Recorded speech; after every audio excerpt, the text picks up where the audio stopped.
get back into it. Okay. Where you're in prison now, and you're at this point where you say you pretty much figured it out for the most part, like how to maneuver, you know, but you're at internally you feel like you're at zero. At one point, you said you get into trouble, and then if I'm not mistaken, you get put on a lockdown situation. Correct. Where you're doing 23 and 1. Correct. What is a 23 and 1? 23 and 1 is 23 hours a day in a cell and an hour for recreation, shower, phone call, depending on where you're at, and what might be available to you, whether it's the phone call, the shower, the yard, you know. But whatever it is it's got to be split up between that 1 hour. Some people spend it on the phone, some people in the shower, you know, some people on the yard. And what got you into your first 23 and 1 situation? I would say my very first one, a mutual combat, And how long did you go in the first time? Do you remember? a couple days Okay. of confinement, and then just right back to the yard, you know, get Okay. a ride up. Okay. Yeah. What was the first long stretch you did of that? The first long stretch would be like a year into my prison term, and got into it, got caught with a knife and assault on an officer, and sent me back out to court, and that time I did like probably 9 months. And 9 months? Yeah. Doing Yeah. 23 and 1. Correct. How does time go? Is it slow? Slow, Is it yeah. fast? Slow. I mean, it sounds like a dumb question to ask, I guess, Slow. but I think you kind of get to well, I did anyway, get to a point where you do you keep track of the days? Nah. Like days of the week, anything? It's Nah. just there. You keep track of the meals, you know, like we'll know like Wednesday is spaghetti, or you know.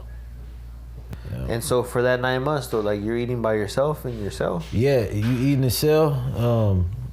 If anytime you're doing time in confinement, your portion is gonna be a portion of what a normal portion would be. You know what I mean? Yeah. You know, no love.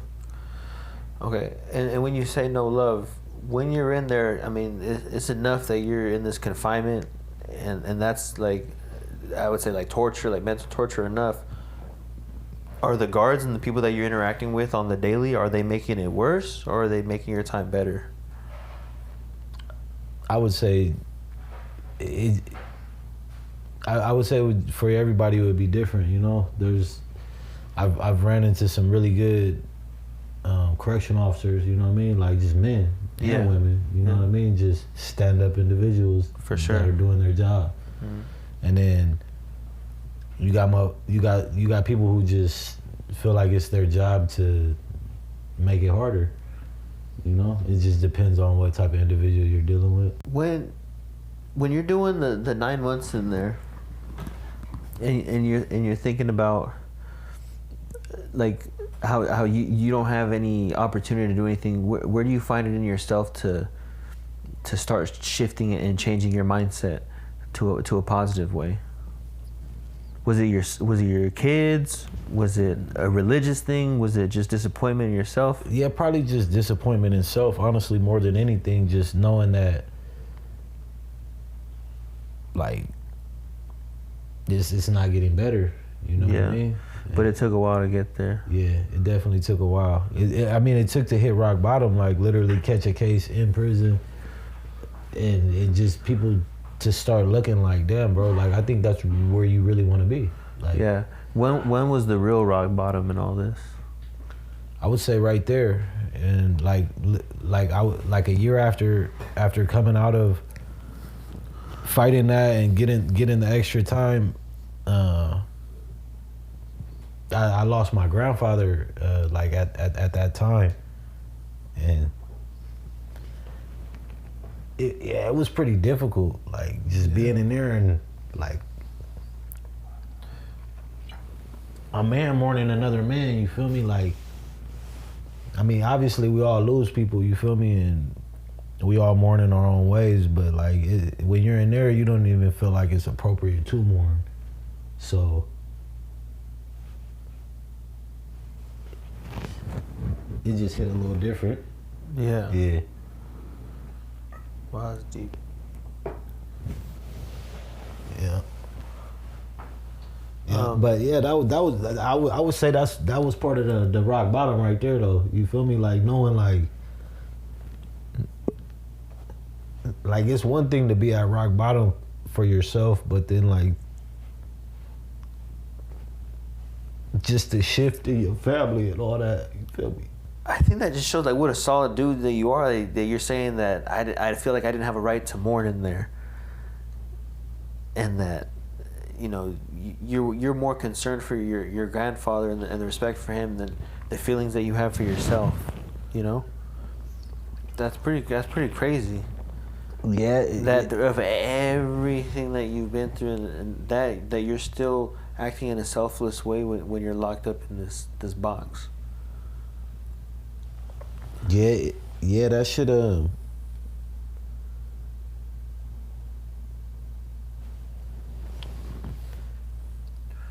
it just wakes you up. You know what I mean? Like, yeah. And so right there, that was the big moment that got to you, and you were like, I need to change. I need to figure something out and get moving and get right. Gotta get it right. Yeah. And then throughout this, are you in communication with anybody else in your family while you're in, or are people just kind of just like keeping their distance from you? Nah, like I've always been in contact with the family and shit. Like it's just hard, phone bills and yeah. How about your kids when you're in?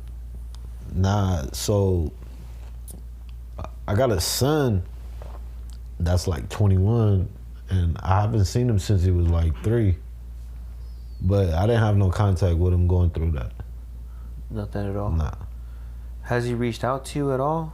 Nah. I haven't had no contact with him since he was like probably like 3. Are you upset with him? No. No, not at all.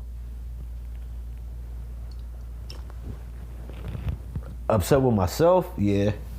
But with him, you're like, I get it. Yeah. I get it. You're like, I can see where you're coming from. Yeah. And you absolutely. know, you just respect that. It's I think time heals everything, though, man. Yeah. You know, my dad went through a lot, and he wasn't out of my life for that many years, but it was a lot. It was probably 5-6 years, and I thought I'd never talk to him again. Hated him, despised him. Right. I came around. A lot of people come around. You know, you demonize your dad and your parents and everybody, but you know, maybe when if he watches the show, right, he can see this and be like, man, he went through a lot of shit like way before I came into the picture. Like I said, by the time 2nd grade hits, you're dishing every day. You're not going to school, and you're going to escape because the everyday life of your day to day is too hard, and it just is what it is, man. Like you don't got to be like, nah, it wasn't too hard. Like as hard as a 2nd grader, man. Like I said, I got kids that are in 3rd grade. I can't imagine my daughter being like, right, I can't go to school because I'm leaving. I need to go somewhere safe. I need to go to the park. Right. You know? Right. High school, that's different. The 2nd grade, 3rd grade, right, it's completely different. But so your son hasn't had any communication with you at all. Yeah, I haven't had no contact. But with him. You understand, and you're like, hey, it is what it is, and we'll see what happens. I pray that one day we get to have that conversation. Yeah, I remember you told me about him when we were at the beach one day. And you were like, he's the complete opposite of me from what I've heard. Yeah. And you were like, and that's the most proud thing that I could have or ask for of anything, is that he's just the furthest thing from me, and he's squared away. And right. I think you said he was probably into God and church. Absolutely, in the church. That's skateboarding. That's a beautiful thing, man. Like, you know, enjoying his life. Yeah, and it's almost like you can find peace in that. Like, you can be as mad as me as you want, but at least you're not fucking as upset as I was. Yeah, right.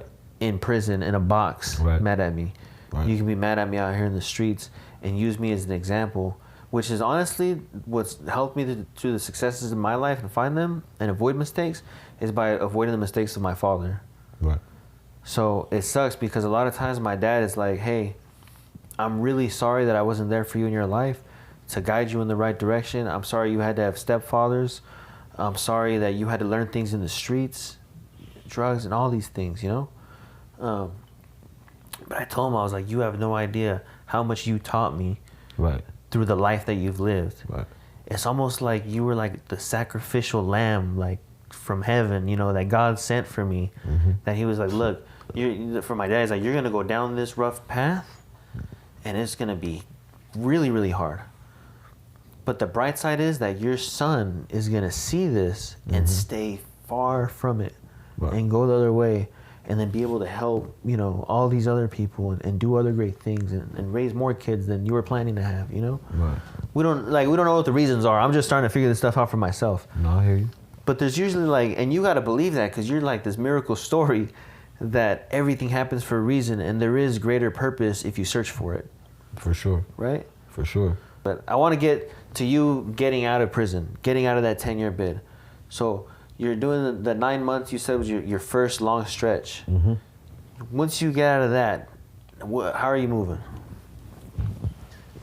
I got out of there and just started buckling down. Like really, I started tattooing. No, that's right. Like looking for like Trying to hustle. a hustle. Yeah, like it's hard in there. Like there's nothing to hustle with. So you gotta hustle with your mind, really. Yeah. Like out here too, but you know we got more things, tools, and things that we can. You know what I mean? Yeah. Yeah. So, Well, tattooing is probably one of the better things you can do in there. You know. Yeah. Yeah. Legal. You know what I mean, semi-legal. Yeah, semi-legal. You know. Right.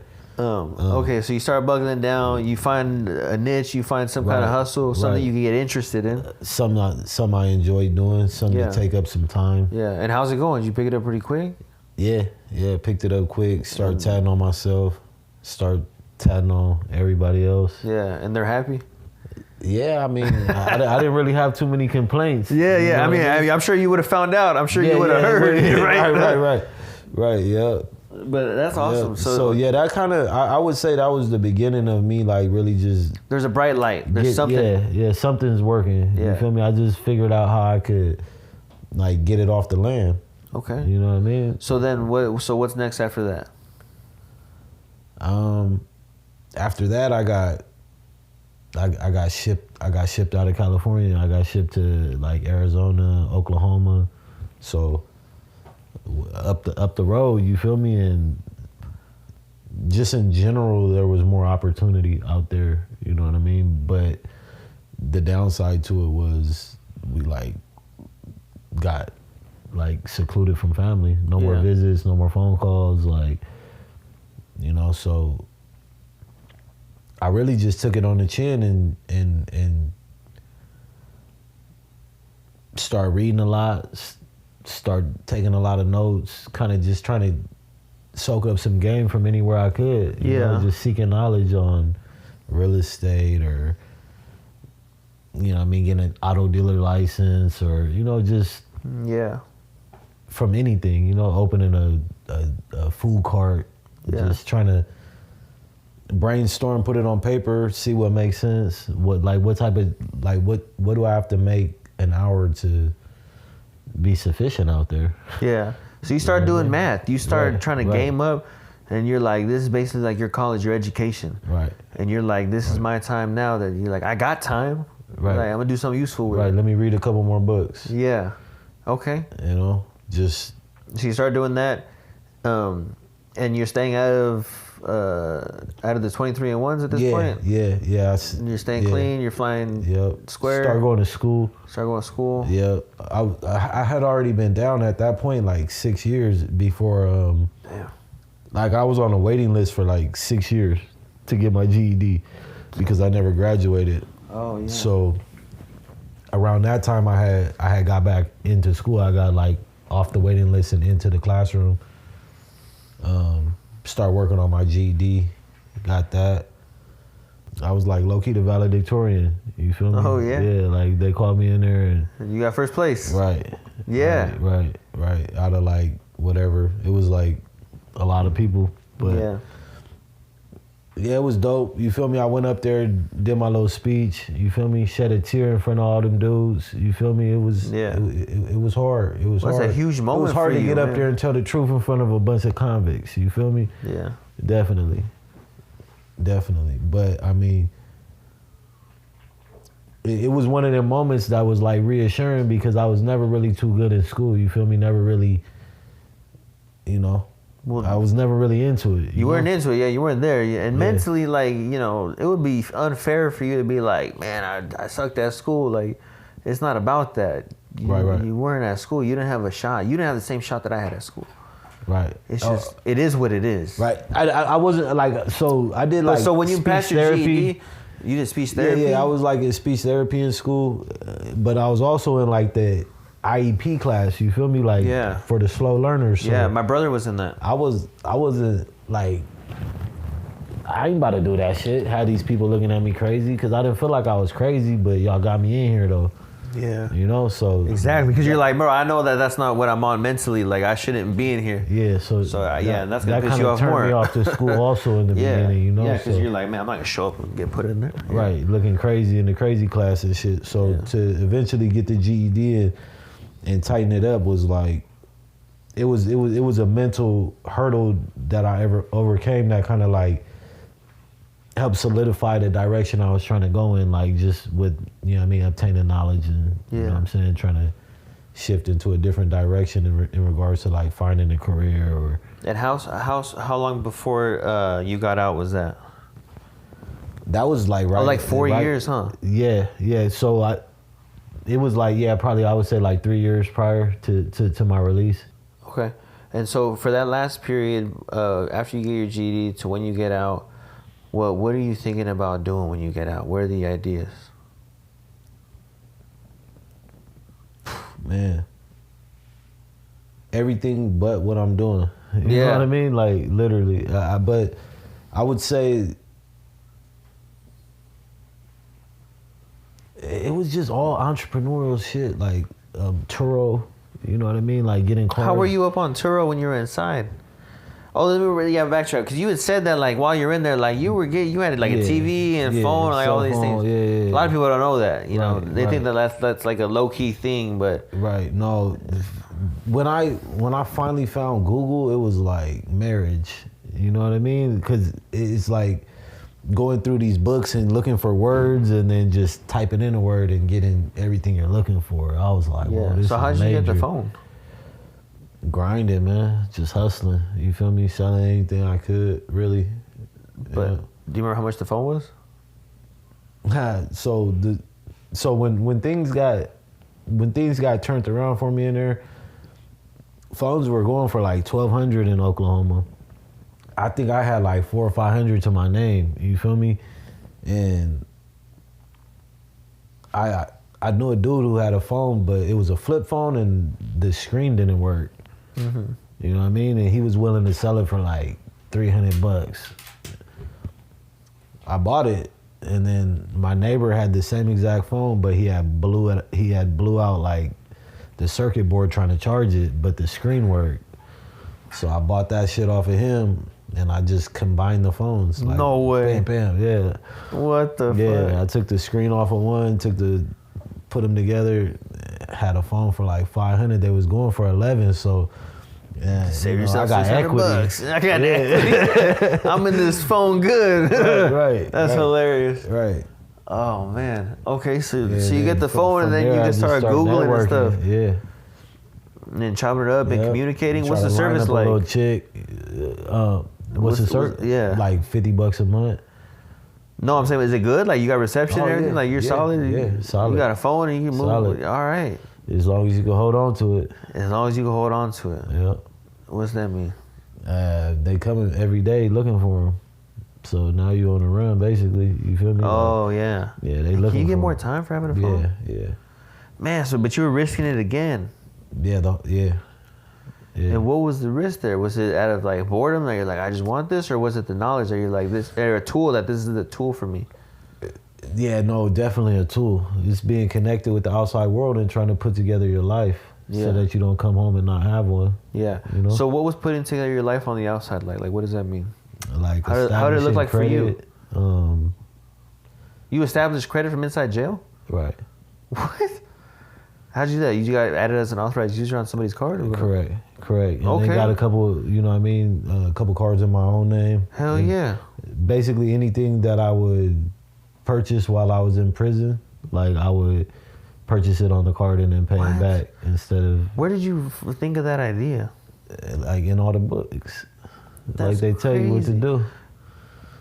From jail? Like this is like a how-to book from jail, like how to set yourself from jail kind of book? No, or just credit. Like reading just credit. Just reading a ton of different things. And you put it together in your head that I could do this from jail. I could establish credit from here. But the only way to do that is to have a cell phone so that you can contact somebody that gives a crap about you. Crazy. Enough to help you. You know what I mean? So, and that's what I'm talking about, the relationships and how you move. That you're like solid enough of a dude and you move good enough that you were able to find somebody that would add you as an authorized user on their credit, right, to help you out. Right. I don't really know many people that I would add as an authorized user on any of my cards, especially like no disrespect, convict. No. Yeah, no. You know what I mean? And also, I don't know if I was like maybe authorized user on like one or two, but most of them were like just credit cards that she applied for me. Yeah. You know what I mean? And I didn't have no credit, so it was like... So something on there was going, 200, 400. Okay, so you established credit from jail. Correct. What other moves do you make from jail to set yourself up on the outside? I started like a little eBay store where I would buy like a bunch of stuff off of what's that? AliExpress. Uh-huh. And then just resell it on eBay. And who's doing the legwork for you? A friend of mine. Okay. Yeah, a friend that I was in communication with at the time. Okay. Right. Yeah. Right. Right. Okay. Man, I'm impressed. Shout outs to Jessica though. You was a real one. I appreciate all that shit. That's wild. Hey, yeah. Shout out Jessica for real. For real. That's crazy. Cause look where you're at now. You know, I wanted to talk to you so bad. Because you're an inspiration to me, like where you are now, it's amazing, you know. So shout out Jessica for helping out and getting you here, man. Shit. Yeah.